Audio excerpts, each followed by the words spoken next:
เยี่ยมพวกเราเมียนในงานการส่งเสริมสิ่งแวดล้อม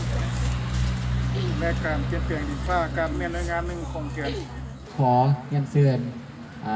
พันอำนวยการโรงเรียนเนาะฮานคำเพชรวิไลหงส์กล่าวเพื่อที่เรายังเป็นทางการเนาะขอเรียนเชิญข้าพเจ้าแนะนำภูมิในการโรงเรียนประถมผลสะอาดก็มีความภาคภูมิใจที่ได้ให้เกียรติต้อนรับทีมงานสิ่งแวดล้อมและยินดีให้ความสะดวกการนำพาลิ้นกิจกรรมนับแต่เวลานี้เป็นต้นไป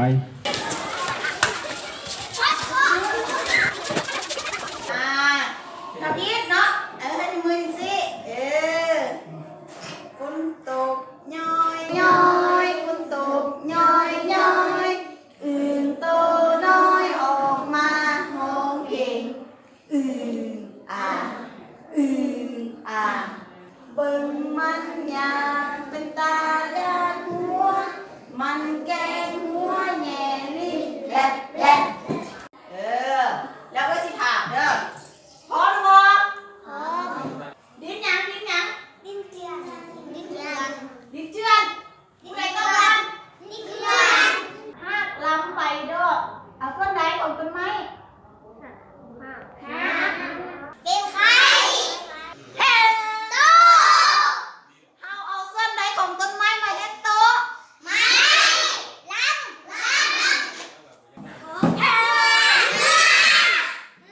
เอาใส่ส่วนใดของต้นไม้มาเฮ็ดเนื้อลำเฮ็ดกินเอาใส่ส่วนใดของต้นไม้มาเฮ็ดอาหารมา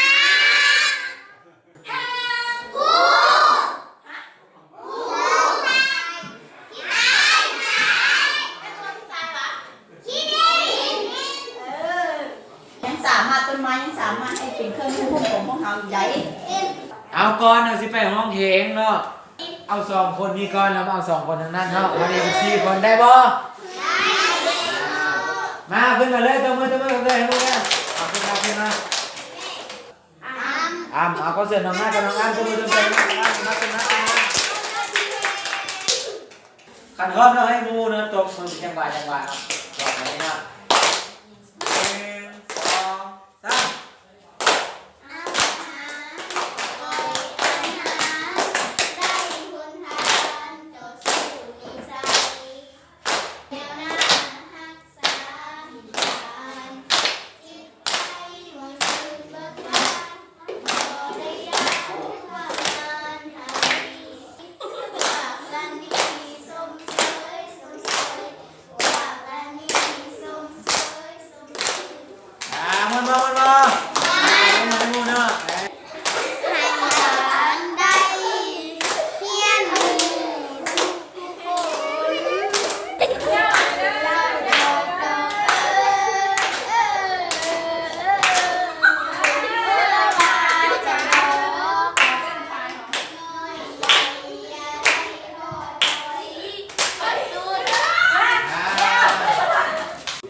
ไปเล่นเกมเนาะเกมมีชื่อว่าเกมตามลม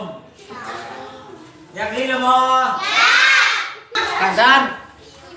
อาทิตย์แรกกูมักเป็นอยู่3 กลุ่มคือเก่าเนาะ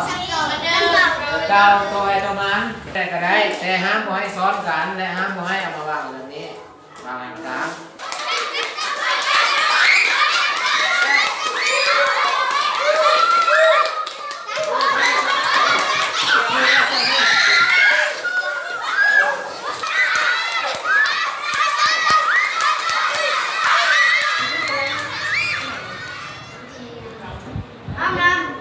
เขาพอเพียงในงานน้อยเนาะจะได้คิดภาพตอนที่ว่าอีเมย์เกิดเล่าใหม่ๆเนาะเกิดน้องคนสุดท้ายใหม่ๆปลาไม้เนาะจะเป็นฟื้นเป็นมาดับไฟต้มหน้าเหมือนเกมพวกเขาแล้วมันบอกต้มราดน้ำต้มราดเคยไปลิ่นบอกเคยบอกแล้วเท่าพอเพียงก็ได้เบ้าตื่นว่านอกจากคนเฮา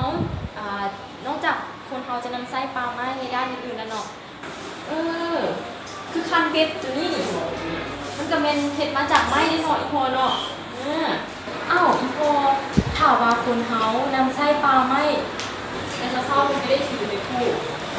ตามสัญญาที่ว่าได้เล่ากันคืนนี้เนาะ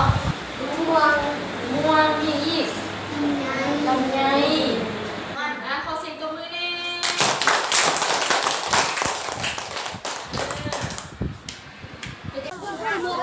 กลุ่มลำอยู่ตรงกลางมาเกมนี้มีชื่อว่าเกมฮักษาป้าไม้แล้วแค่กันเนาะฮะประคบประคองกันเท่านี้ย่างจุดไปหดเส้นใส่พุ่นห้างนี้นึงเราลองจับกันโอ้ผมเห็นอยู่นั่นจับเกี่ยมเด้อไอ้ใจดำ1 2 3เลยนะเด้อเฮ้ย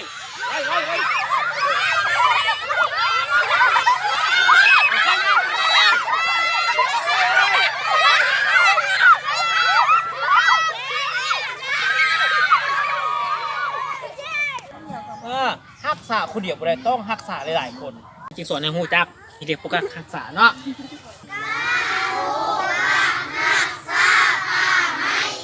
เก่งละต้องไม่ต้องเล่นเองแน่ เป็นการให้พวกเรานำเอาความรู้ในการเล่นเกมในการตอบคำถามในครั้งนี้ไปนำสายเดอร์เป็นการมาครนี้เวลานี้ข้าพเจ้าตั้งงานให้ครูอาจารย์ขอกล่าวปิดการเล่นกิจกรรมนับเป็นเวลานี้เป็นต้นไปขอขอบใจ